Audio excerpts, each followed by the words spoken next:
Welcome बच्चों, welcome to my channel. आज हम डिस्कस कर रहे हैं क्लास 10 का annual syllabus. Means mid term तक आपने जितना कवर कर लिया है उसके बाद का सिलेबस 23-24 का for both basic as well as standard. तो हम पहले मार्क्स डिस्ट्रीब्यूशन देख लेते हैं। चैप्टर नंबर 1 जो कि है आपका रियल नंबर, वो अकेला 6 मार्क्स का है। एल्जेब्रा के अंदर चैप्टर 2 पॉलिनोमियल और chapter 3 pair of linear equation in 2 variable, then your chapter number 4 quadratic equation, then chapter number 5 arithmetic progression. ये सब कवर होके 20 मार्क्स में आता है। कोऑर्डिनेट ज्योमेट्री जो कि चैप्टर 7 है वो अकेला 6 मार्क्स का है। फिर ज्योमेट्री के अंदर आपको 15 मार्क्स का पूछा जाएगा। ट्रिग्नोमेट्री जिसके अंदर 2 चैप्टर है, trigonometry introduction and application of trigonometry, जो टुगेदर आपको 12 मार्क्स का है। मेंसुरेशन, इसमें surface area, volume and area related to circle, जो दोनों चैप्टर मिलकर आपको 10 मार्क्स दे रहे हैं। देन स्टैटिस्टिक एंड प्रोबेबिलिटी, ये अकेला चैप्टर आपका 11 मार्क्स का है। तो इस तरह से आपका टोटल 80 मार्क्स का बोर्ड में एग्ज़ाम में पूछा जाएगा। और इंटरनल असेसमेंट जो होता है वो आपका 20 मार्क्स का होता है। इस तरह से ग्रैंड टोटल होता है 100। तो चलिए, ये सब चैप्टर्स आपने कर लिए होंगे। अब आपको मिड टर्म के बाद क्या पढ़ना है वो डिस्कस कर लेते हैं।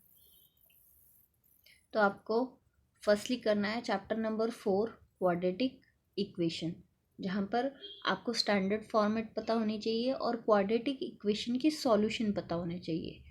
फर्स्ट ऑफ ऑल, अगर क्वाड्रेटिक है तो उसके 2 ही सॉल्यूशन होंगे, क्यूबिक है तो 3 सॉल्यूशन होंगे। तो उसके सॉल्यूशन 2 तरीके से होते हैं। Number 1 is your factorisation, number 2 is quadratic formula. Then relationship फिर between the discriminant and the nature of roots. आपको डिस्क्रिमिनेंट डी क्या होता है वो पता होना चाहिए और नेचर ऑफ रूट्स पता होने चाहिए, ये क्वाड्रेटिक इक्वेशन के कैसे रूट्स आएंगे।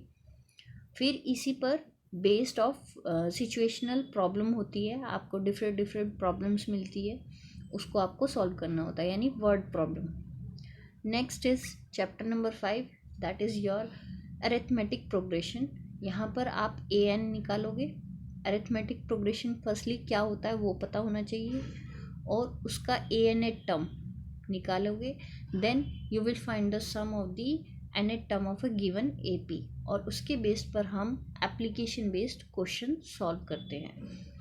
नेक्स्ट इज चैप्टर नंबर 10 जो कि है सर्कल, जो ज्योमेट्री का पार्ट है। इसमें आपको पहले तो सर्कल के पार्ट्स जो कि 9th क्लास में हम स्टडी कर चुके हैं उनके बारे में, और एक एक्स्ट्रा ऐड ऑन हो जाता है टेंजेंट क्या होता है इसके बारे में पता होना चाहिए। और साथ ही हम यहाँ 2 थ्योरम प्रूव करेंगे जो दोनों में से एक ना एक पूछ ही लेता है एग्जाम में। Number 1 is your tangent at any point to a circle is perpendicular to the radius through the point of contact. Number 2 is the length of the tangents drawn from an external point to a circle are equal. Next, you have to do chapter number 13 जो कि mensuration का part है, surface area and volume. Last 9th class में आपने area पढ़ा था। Area के अंदर आपने 2 चीज़ें देखी थी, लेटरल सरफेस एरिया और कर्व सरफेस एरिया। साथ ही आपने वॉल्यूम निकाले थे डिफरेंट सॉलिड शेप के, जिसमें आता था cube, cuboid, sphere, hemisphere, cylinder, cone. अब आपको कॉम्बिनेशन बना देगा, जैसे सिलेंडर है उसके ऊपर कोन रख दिया, फिर पूछ लेगा what is the total surface area, what is the total volume. इस तरह के आपको थोड़े हाई लेवल क्वेश्चंस मिलेंगे। लेकिन यही चैप्टर है जो 9th क्लास में भी, 9th क्लास में जिसने अच्छे से स्टडी करा होगा वो यहाँ आपको हेल्प करेगा। नहीं भी किया है कोई दिक्कत की बात नहीं है, आप इसको फिर से रिवाइज कर सकते हैं।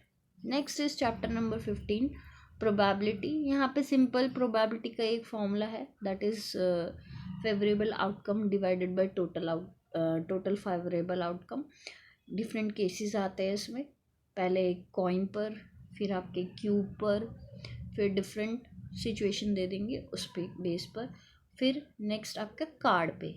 कार्ड्स जो होते हैं उसमें एस, किंग, क्वीन, उनके बेस पर आपको क्वेश्चन पूछे जाते हैं प्रोबेबिलिटी में। तो ये सिलेबस आपको अप टू 15 दिसंबर करवा दिया जाएगा क्लासेस में मोस्ट प्रोबेबली। उसके बाद आपका प्री बोर्ड एग्ज़ाम होता है और फिर then you have revision of your sample paper. Board में पेपर का डिज़ाइन कुछ इस तरह से होता है। अंडरस्टैंडिंग के बेस पर आपको 54% पूछा जाता है। सॉल्यूशन सिचुएशन दे दी गई है, उसका 24% होता है। थोड़ा अपनी तरफ से जो दिमाग लगाने वाले होते हैं क्वेश्चंस, वो 22% होता है। तो इस तरह से वेटेज डिवाइडेड होती है। तो बच्चों, आपको इस तरह से अपनी तैयारी करनी है। मैंने आपको शेयर कर दिया है syllabus. Thank you and all the best for the board exam. So please like and subscribe also. Thank you.